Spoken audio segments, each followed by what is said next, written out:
Kita masih memerlukan 2,000 orang pacar lagi. Kempen bersama di PRN Johor sedang berjalan dengan baik walaupun dalam serba kekurangan. Bila kita tiada sumber yang melimpah ruah, maka kita belajar untuk menggunakan apa yang ada di sekeliling kita.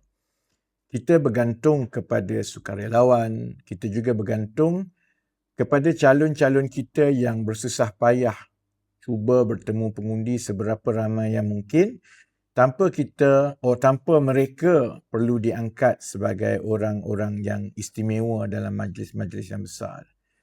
Tapi kita masih memerlukan tenaga yang minima supaya kempen kita tidak tergendala, terutamanya pada hari mengundi. Kita memerlukan ejen-ejen kira undi ataupun pacar. Terima kasih kepada yang telah mendaftar sebagai pacar setakat ini. Proses untuk mengesahkan jadual bertugas dan juga tempat bertugas sekarang ini sedang berjalan dan insya-Allah anda akan mendapat pengesahan selewat-lewatnya pagi Selasa 7 Julai 2026. Tapi kita masih memerlukan lebih kurang 2,000 orang pacar lagi. Berikut ialah tindakan yang kami cuba untuk menyediakan 2,000 pacar ini dalam tempoh berbaki 48 jam. Pertama, pasukan HQ bersama akan menghubungi 2,570 ahli di Johor untuk mengenal pasti mereka yang berkelapangan untuk menjadi pacar Sabtu ini. Kedua, pasukan HQ juga akan menghubungi ahli-ahli bersama di Melaka, Negeri Sembilan, Selangor dan Kuala Lumpur untuk mengesahkan mereka yang berkelapangan untuk menjadi pacar.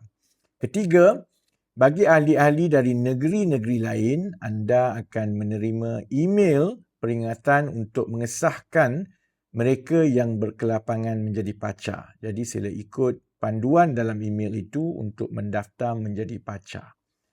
Keempat, bagi semua yang berkelapangan untuk membantu menjadi pacar, tidak kiralah sama ada ahli bersama ataupun tidak, anda boleh mendaftar melalui dua cara. Sama ada mendaftar melalui sistem kancil, lawati community.bersama.org dan ikut panduan di situ, ataupun dengan menghantar mesej ke WhatsApp bernombor 0113977665 atau hubungi Haziq di nombor itu.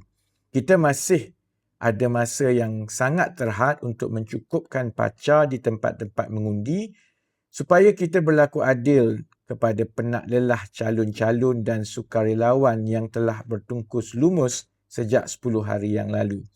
Sampaikan maklumat ini kepada yang lain-lain. Forward message ini di WhatsApp, share kandungan ini di media-media sosial anda.